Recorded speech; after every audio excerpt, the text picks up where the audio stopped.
So మనం చూసిన లోక్సభలో అమిత్ షా ప్రసంగం ముగిసింది. 3 కీలకమైనటువంటి బిల్లులను లోక్సభలో ప్రవేశపెట్టారు. దానికి సంబంధించిన ఓటింగ్ ప్రక్రియ కూడా స్టార్ట్ అయ్యింది.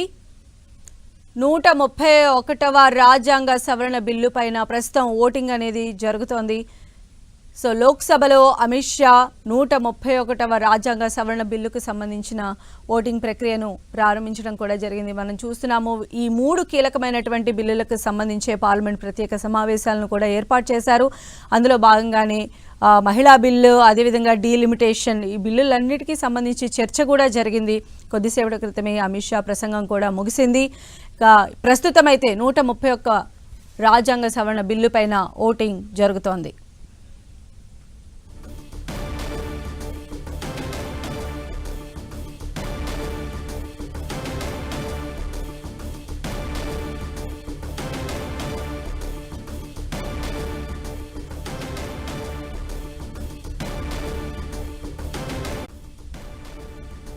సో లోక్సభలో 131వ రాజ్యాంగ సవరణ బిల్లు పైన ఓటింగ్ కొనసాగుతోంది. సో లోక్సభలో బలాబలాలు ఏ విధంగా ఉన్నాయో ఒకసారి చూద్దాం. ఎన్డీఏకి 293 ఉంటే ఇండియా కూటమికి 234, అలానే అదర్స్ 13 మంది ఉన్నారు. అయితే మొత్తం 540 మంది ఎంపీలు ఉన్నారు. ఇది రాజ్యాంగ సవరణ బిల్లు కాబట్టి ఖచ్చితంగా 2/3 మెజార్టీ అనేది నీడెడ్. సో 2/3 మెజార్టీ అంటే మొత్తం 360 మంది ఈ ఓటింగ్ వేయాలి. అదేవిధంగా ఎన్డీఏకి 67 మంది కావాలి. అయితే ఈ రాజ్యాంగ సవరణ బిల్లు పైన మెజార్టీ 360 అనేవి ఖచ్చితంగా రావాల్సి ఉంటుంది. మరి చూడాలి మరి కాసేపట్లో. ఇప్పుడైతే ఓటింగ్ ప్రక్రియ కొనసాగుతున్నటువంటి ఈ టైంలో ఎంత వరకు ఈ బిల్లుకు సంబంధించి ఓటింగ్ ప్రక్రియ ఉంటుంది, ఎన్డీఏ ప్రవేశపెట్టినటువంటి ఈ బిల్లు పైన ఎంతవరకు ముందుకు వెళతారు, అదేవిధంగా 2/3 మెజార్టీ రావాలి కాబట్టి 360 ఓట్లు ఖచ్చితంగా పోల్ అవ్వాల్సినటువంటి పరిస్థితి కనిపిస్తోంది.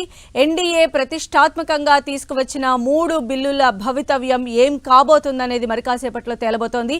ఇప్పటికే మహిళా రిజర్వేషన్లకైతే తాము మద్దతిస్తున్నాము, కానీ దానిని డీలిమిటేషన్తో కలపటం ఏంటని కాంగ్రెస్ సహా విపక్షాలు కూడా తెగేసి చెప్పాయి. సభ ముందు బిల్లులు వస్తే అనుకూలంగా ఎంతమంది, వ్యతిరేకంగా ఎంతమంది మద్దతు ఇస్తారనేది కూడా ఉత్కంఠను కలిగిస్తోంది. ఎందుకంటే బిల్ పాస్ చేయడానికంటే ఎన్డీఏకి మద్దతు దొరుకుతుంది, కానీ రాజ్యాంగ సవరణ బిల్లుకైతే అంత బలం లేదు. మొత్తంగా ఎన్డీఏకి 293 మంది సభ్యుల బలం ఉంది. రాజ్యాంగ సవరణ చేయాలంటే ఖచ్చితంగా మొత్తం సభ్యుల్లో 3/2 మెజార్టీ అనేది కావాలి. అంటే 360 మంది మద్దతు కావాలి. వైఎస్ఆర్సీపీ సహా ఇతర ఇండిపెండెంట్ల సంఖ్య 15 మంది ఉంది. ఇండియా బ్లాక్లో 233 మంది సభ్యులు ఉన్నారు.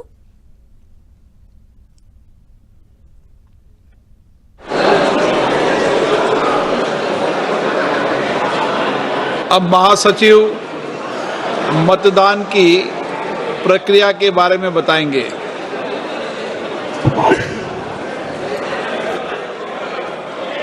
माननीय सदस्यों का ध्यान स्वचालित मतदान रिकॉर्डिंग प्रणाली का संचालन करने से संबंधित बिंदुओं की ओर आकर्षित किया जाता है। प्रत्येक माननीय सदस्य को मत विभाजन आरंभ होने से पूर्व अपना स्थान ग्रहण करना चाहिए और इस प्रणाली का संचालन उस स्थान से ही करना चाहिए। जब माननीय अध्यक्ष अब मत विभाजन बोलेंगे तो महासचिव मतदान बटन को एक्टिवेट करेंगे और इसके साथ साथ गोंग की ध्वनि सुनाई देगी। मतदान के लिए केवल गोंग की ध्वनि के बाद ही, कृपया ध्यान दें कि केवल गोंग की ध्वनि के बाद ही माननीय सदस्य हेडफोन प्लेट पर मल्टीमीडिया डिवाइस के बाईं ओर लगे वोट सिक्योर बटन और हेडफोन प्लेट पर दाईं ओर लगे निम्नलिखित बटनों में से कोई एक बटन साथ साथ दबाएं। हाँ, हरे रंग के स्टिकर के नीचे, नहीं लाल रंग के स्टिकर के नीचे। मतदान में भाग नहीं लेना, पीले रंग के स्टिकर के नीचे। गोंग ध्वनि दूसरी बार सुनाई देने तक दोनों बटनों को दबाए रखना अनिवार्य है। माननीय सदस्य कृपया नोट करें कि उनके मत दर्ज नहीं होंगे यदि बटनों को पहली गोंग ध्वनि सुनाई देने से पहले दबा दिया जाता है या दोनों बटनों को दूसरी गोंग ध्वनि सुनाई देने तक एक साथ दबाकर नहीं रखा जाता है। माननीय सदस्य दूसरी गोंग ध्वनि के कुछ सेकंड के पश्चात अंतिम परिणाम वास्तव में देख सकते हैं। माननीय सदस्य माननीय अध्यक्ष के आसन के किसी भी तरफ संस्थापित व्यक्तिगत परिणाम डिस्प्ले बोर्डों पर, मल्टीमीडिया डिवाइस पर और हाँ नहीं मतदान में भाग नहीं लेने वाले बटन जैसा भी मामला हो पर अपने मत की जांच कर सकते हैं। मत दर्ज नहीं होने की दशा में अथवा यदि कोई सदस्य अपने मत में परिवर्तन करना चाहते हैं तो वे पर्ची के माध्यम से मतदान की मांग कर सकते हैं। अंग्रेजी में पढ़ना। Kind attention of honorable members is invited to the points in the operation of the automatic vote recording system. Before a division starts, every honorable member should occupy his or her own seat and operate the system from that seat only. When the honorable speaker says, "Now division," the Secretary General will activate the voting button and a gong sound will be heard simultaneously. For voting, only after the sound of the gong, repeat, only after the sound of the gong, honorable members may simultaneously press the vote secure button towards the left side of the multimedia device on the headphone plate and any one of the following buttons fixed on the right side of the headphone plate. For yes, below green color sticker, no, below red color sticker, abstain below yellow color sticker. It is essential to keep both the buttons pressed till another gong is heard. Honorable members may please note that their votes will not be registered if buttons are kept pressed before the first gong or both buttons are not kept simultaneously pressed till the second gong. Honorable members can actually see the final result after a gap of a few seconds after the second gong. Honorable members can check their vote on individual result display boards installed on either side of Honorable Speaker's chair, the multimedia device, and also on the yes, no, abstain button as the case may be. In case vote is not registered or if any member wishes to change their vote, they may call for voting through slips.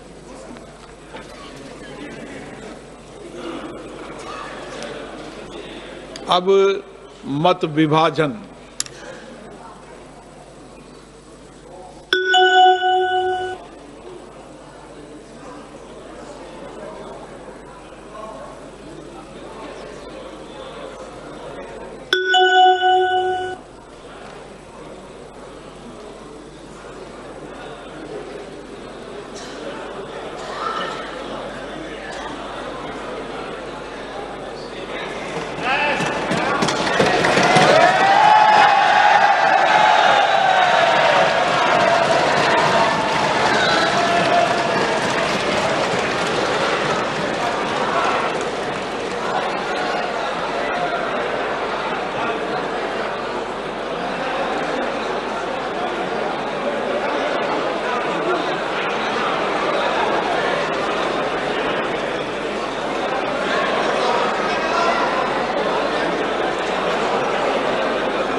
మనం చూస్తున్నాం లోక్సభలో 131వ రాజ్యాంగ సవరణ బిల్లుపై voting జరిగింది. అనుకూలంగా 278 మంది ఓటేశారు, వ్యతిరేకంగా 211 మంది వేశారు. మొత్తం 489 మంది ఓటు హక్కు వినియోగించుకున్న సందర్భం కనిపిస్తోంది. 131వ రాజ్యాంగ సవరణకు తిరస్కరణ ఎదురైంది. ఒక రకంగా 131వ రాజ్యాంగ సవరణ బిల్లు వీగిపోయింది. మళ్ళీ ఇప్పుడు ఏం జరగబోతుందన్నది ఆసక్తి రేపుతోంది.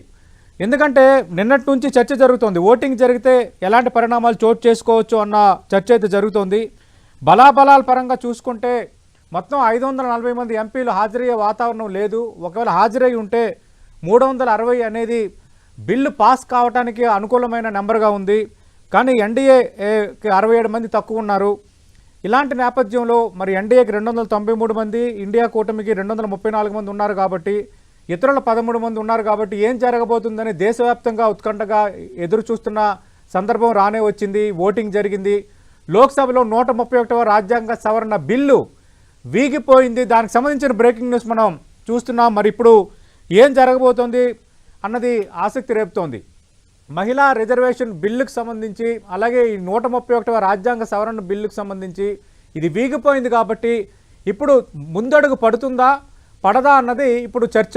ఎందుకంటే దీనికి సంబంధించి గత 2 రోజులుగా అటు లోక్సభలో చాలా సుదీర్ఘమైన చర్చ జరుగుతోంది. అటు ప్రతిపక్ష నేతగా ఉన్న రాహుల్ గాంధీతో పాటు మిగతా అన్ని పార్టీల ఎంపీలు మాట్లాడారు. అలాగే కరెక్ట్గా ఈ బిల్లు ఓటింగ్కి ముందు అమిత్ షా దీనికి సంబంధించి వివరణ ఇచ్చే ప్రయత్నం చేశారు. సవివరంగా మాకు బిల్లు కావాలంటే మొత్తం రాష్ట్రాల వారికి 1 గంటలో ప్రతి లోక్సభ సభ్యుడికి టేబుల్ దగ్గరికి అందజేస్తామని అమిత్ షా ప్రకటించారు. బట్ వేరేస్ ఇప్పుడు బిల్లు విషయానికి వచ్చేసరికి 131వ రాజ్యాంగ సవరణ బిల్లు వీగిపోయింది కాబట్టి ఇప్పుడు వాట్ నెక్స్ట్ అనే ప్రశ్న ఇప్పుడు మన ముందు ఉంది. ఇప్పుడు సభలో ఏం జరగబోతోంది, అలాగే ఈ డీలిమిటేషన్ మహిళా రిజర్వేషన్ బిల్లు లింకును విపక్షాలు వ్యతిరేకిస్తున్నాయి కాబట్టి వాటికి సంబంధించిన ఫర్దర్ స్టెప్ ఏం పడబోతుందని అందరూ ఆసక్తిగా ఎదురు చూస్తున్నారు. మొత్తంగా ఓటింగ్ సంబంధించి మనం చూస్తే 489 ఓట్లు పోలయ్యాయి. యాక్చువల్గా 545 ఓట్లలో 2 ఆంగ్లో ఇండియన్స్ తీసేస్తే 543 మంది ఓటు హక్కు వినియోగించుకునే వాతావరణం. కానీ 540 అనేది అటు లోక్సభ ఈరోజు ఫైనల్గా ఆన్ రికార్డుగా నెంబర్ చూపించిన నేపథ్యంలో పూర్తి స్థాయిలో సభ్యులు హాజరైతే 360 మంది సభ్యులు కావాల్సిన వాతావరణం. కానీ ఈరోజు 489 మంది ఓటేశారు. అనుకూలంగా 278 మంది వేశారు, వ్యతిరేకంగా 211 మంది వేశారు. అంటే అటు ఇటు తేల్చిన వాళ్ళు 0. అంటే 489 మంది ఎంపీలు మాత్రమే ఈరోజు సభలో ఓటింగ్లో పాల్గొన్నారు. బిల్లుకు వ్యతిరేకంగా 211 మంది ఓట్లు వేయడంతో మొత్తం పోలైన ఓట్లలో బిల్లు 131వ రాజ్యాంగ సవరణ బిల్లు వీగిపోయింది, తిరస్కరణకు గురైంది. ఒక రకంగా చెప్పాలంటే బిల్లు వీగిపోయిన నేపథ్యంలో ఇప్పుడు ఏం జరగబోతుందన్న ఆసక్తి అందులోనూ నెలకొంది. చూద్దాం ఇప్పుడు నెక్స్ట్ ఏం జరగబోతోంది. ఇప్పుడున్న పరిస్థితుల్లో బిల్లు వీగిపోయింది కాబట్టి 1 గంటలో అందరికీ బిల్లు ఇస్తామని అమిత్ షా అన్నారు కాబట్టి దానికి సంబంధించి వివరాలు ఇస్తారా, మళ్ళీ లోక్సభలో చర్చ ఏమైనా జరుగుతుందా, ఇప్పుడు కేంద్రం వేయబోయే నెక్స్ట్ స్టెప్ ఏంటనేది ఇప్పుడు ఆసక్తి రేపుతోంది.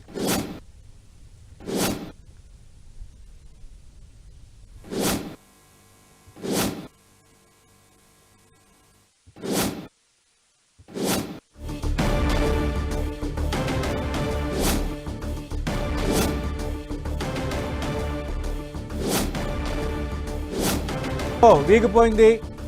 3/2 ఓట్లు పడకపోవడంతో ఈ బిల్లు వీగిపోయింది. మొత్తం దేశవ్యాప్తంగా దీనిపై ఉత్కంఠ నెలకొంది. బలాబలాల పరంగా ఎన్డీఏకి కష్టమైన వాతావరణం క్రియేట్ అయినప్పటికీ సభ్యులు ఏమైనా వాకౌట్ చేస్తారా, లేదంటే ఎలాంటి డ్రామా క్రియేట్ కాబోతుంది లోక్సభలో అంటూ అందరూ ఆసక్తిగా ఎదురు చూశారు. కానీ నిన్నటి నుంచి అందరూ కొంత అంచనా వేస్తున్నట్టుగానే బిల్లు వీగిపోయింది. 300-200 మెజార్టీ సాధించడంలో బిల్లుకు అనుకూలంగా ఒక రకంగా ప్రస్తున్న ఎన్డీఏ సర్కార్ ఒక రకంగా కరెక్ట్గా మేనేజ్ చేసుకోలేకపోయింది అనేది క్లియర్ కట్గా అర్థమవుతోంది.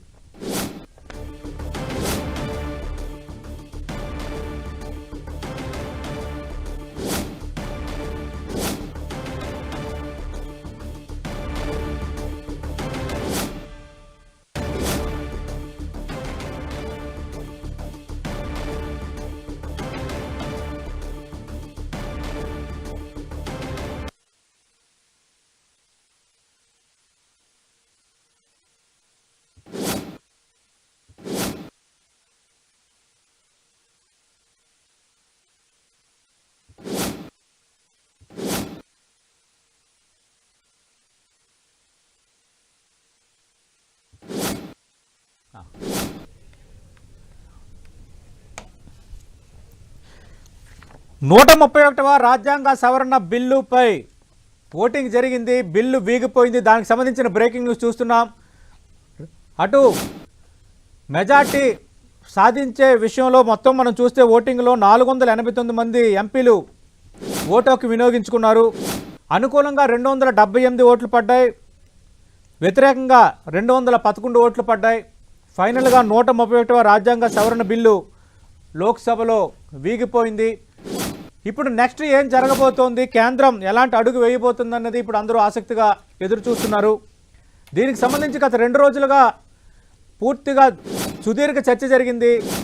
ఈరోజు కరెక్ట్గా ఓటింగ్కి ముందు దీనిపైన విపక్షాల ఆరోపణలపైన గతంలో అటు కాంగ్రెస్ ప్రభుత్వం కానీ మిగతా ప్రభుత్వాలు మహిళా రిజర్వేషన్ బిల్లు డీలిమిటేషన్పై ఎలా వ్యవహరించాయన్న అంశానికి సంబంధించి కేంద్ర హోంమంత్రి అమిత్ షా సవివరంగా సమాధానం ఇచ్చారు.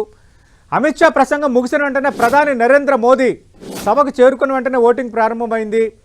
ఓటింగ్లో 489 ఓట్స్ పోలైతే అనుకూలంగా 278, వ్యతిరేకంగా 211 ఓట్లు పోలవడంతో రాజ్యాంగ సవరణ బిల్లు వీగిపోయింది.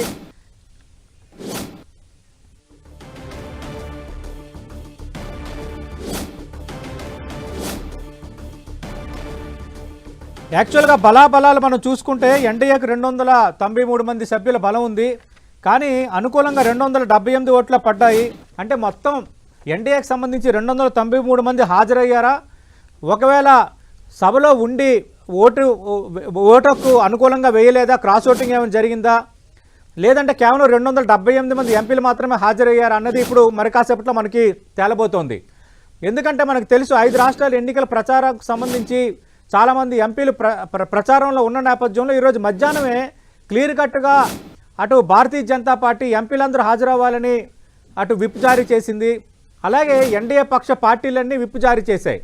కానీ ఈరోజు చూస్తే 293 మంది ఎంపీలకు గాను 278 మంది ఎంపీలు మాత్రమే ఎన్డీఏకి సంబంధించి అనుకూలంగా ఓటేశారు. అంటే 293 మంది ఎంపీలు సభకు హాజరయ్యారా? హాజరయ్యి కొందరు అనుకూలంగా ఓటు వేయలేదా, క్రాస్ ఓటింగ్ ఏమైనా జరిగిందా ఎన్డీఏలోనా, లేక హాజరైన ఎంపీలు 278 మాత్రమే హాజరయ్యారా అనేది మనకి మరి కాసేపట్లో తేలబోతోంది. అలాగే ఇక్కడ ఇండియా కూటమికి సంబంధించి కూడా మనం మాట్లాడుకోవాలి. ఇండియా కూటమికి సంబంధించి మొత్తం బలం 234 మంది ఎంపీలు. కానీ ఓటింగ్ పరంగా చూస్తే 211 ఓట్లు మాత్రమే 131వ రాజ్యాంగ సవరణకు వ్యతిరేకంగా పడ్డాయి. అలాంటప్పుడు మిగతా ఇండియా కూటమి ఎంపీలు ఉన్నారా లేక ఉండి వేయలేదా అన్నది ఇప్పుడు రెండో ప్రశ్న. అలాగే ఇంక ఇతరులు 13 మంది ఉన్నారు. మరి వాళ్ళు ఓటు హక్కు వినియోగించుకున్నారా లేదనేది మనకి తేలబోతోంది. ఇక్కడ విచిత్రం ఏంటంటే ఓటు హక్కు వినియోగించుకోకుండా ఉన్నవాళ్ళు లేరు. ఎందుకంటే ఇక్కడ అనుకూలము, వ్యతిరేకం, అలాగే ఏమీ తేల్చిన వారు అనేది 0 అని చూపించింది మనం ఇందాక సభలో చూసినప్పుడు. అందుకే హాజరైన ఎంపీలందరూ ఓటు హక్కు వినియోగించుకున్నారు. ఎన్డీఏకి సంబంధించి మిగతా సభ్యులు హాజరు కాలేదన్నది ఇక్కడ ఆసక్తికరమైన చర్చ. ఒకవేళ హాజరైనా కూడా కొంత సమస్య ఏమైనా క్రియేట్ అయ్యేదా అన్నది ఇప్పుడు తెర ముందుకు వస్తుంది. ఒక్కసారిగా సభలో 131వ రాజ్యాంగ సవరణ బిల్లు వీగిపోవడంతో ఎన్డీఏ పక్షం సైలెంట్ అయిపోయింది. అంటే ఏదో ఒక రకంగా ఖచ్చితంగా ఈ బిల్లుని అనేది మనం గట్టెక్కించుకోగలిగితే ఇంకా సమస్య ఉండదు. విపక్షాలు మహిళా రిజర్వేషన్ బిల్లును, డీలిమిటేషన్ బిల్లును రెండింటిని లింక్ చేసే అంశాన్ని ప్రస్తావిస్తున్నారు. కాబట్టి చర్చలో భాగంగా అసలు 50% పెంచుతారంటున్నారు కదా, రాష్ట్రాల వారికి ఏ విధంగా పెంచుతారన్న అంశాన్ని సమాజ్వాదీ పార్టీ అలాగే కాంగ్రెస్ పార్టీ రెండు కూడా అమిత్ షాకు సవాల్ విసిరాయి. కరెక్ట్గా ఓటింగ్కి అరగంట ముందే అమిత్ షా సభలో ఒక ప్రకటన చేశారు. గంటలో ప్రతి ఎంపీకి సవివరంగా రాష్ట్రాల వారీగా ఎంత పెంచబోతున్నాము, ఎంత ఇంపాక్ట్ ఉండబోతుంది అనేది ఇన్ డీటెయిల్డ్గా మేము ఆ బిల్లు మీకు గంటలో ఇస్తామని చెప్పారు. ఇలాంటి వాతావరణంలో కొంత సానుకూల వాతావరణం ఏమైనా క్రియేట్ అయిందా? 131వ రాజ్యాంగ సవరణ బిల్లు సాఫీగానే ముందుకు వెళ్ళబోతుందా అన్న అందరూ అనుకున్నారు. కానీ సీన్ కట్ చేస్తే 326 ఓట్లు రాకపోవడంతో ఈ మహిళా డీలిమిటేషన్ బిల్లు అయితే వీగిపోయింది. प्लीज अपनी अपनी सीट पे बैठिए। प्लीज प्लीज अपनी सीट पे बैठिए।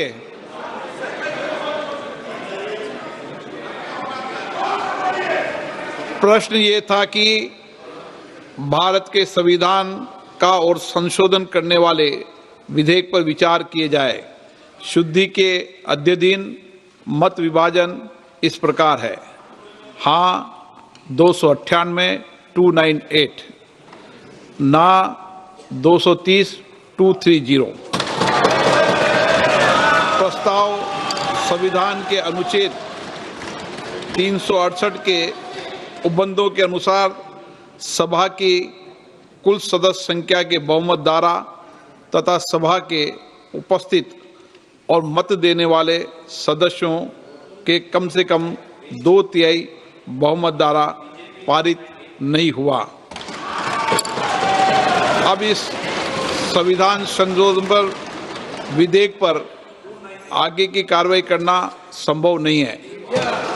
अतः संघ राज्य क्षेत्र विधि संशोधन विधेयक 2026 तथा परिसीमन विधेयक 2026 के संबंध में आगे की कार्रवाई पर निर्णय लेना है। माननीय संसदीय कार्य मंत्री जी। Honorable Speaker, sir, besides the Constitution 131st Amendment Bill, we have two other bills, namely the Union Territories Laws Amendment Bill 26 and the Delimitation Bill 2026, which are intrinsically interrelated with the Constitution 131st Bill. So it cannot be viewed from the isolation. स्थिति से माननीय सभापति महोदय, जो नतीजा आया है, ये इतना ऐतिहासिक और महत्वपूर्ण बिल पर देश का महिलाओं को अब सम्मान अधिकार देने का जो बिल है, उसको विपक्ष ने साथ नहीं दिया। बहुत खेद की बात है और इस ऐतिहासिक पल को आप अपना एक मौका था, आपने गंवाया है। आदरणीय नरेंद्र मोदी जी के नेतृत्व में महिलाओं को जो सम्मान देने का, अधिकार देने का हमारा अभियान जारी रहेगा और हम अधिकार दे के ही रहेंगे आगे। अब सभा की कार्रवाई आगे दो शेष जो बिल्स है उसको आगे नहीं बढ़ाने का मैं अनुरोध करता हूं। सभा की कार्रवाई कल दिनांक 18 अप्रैल 2026 को प्रातः 11 बजे तक के लिए स्थगित की जाती है।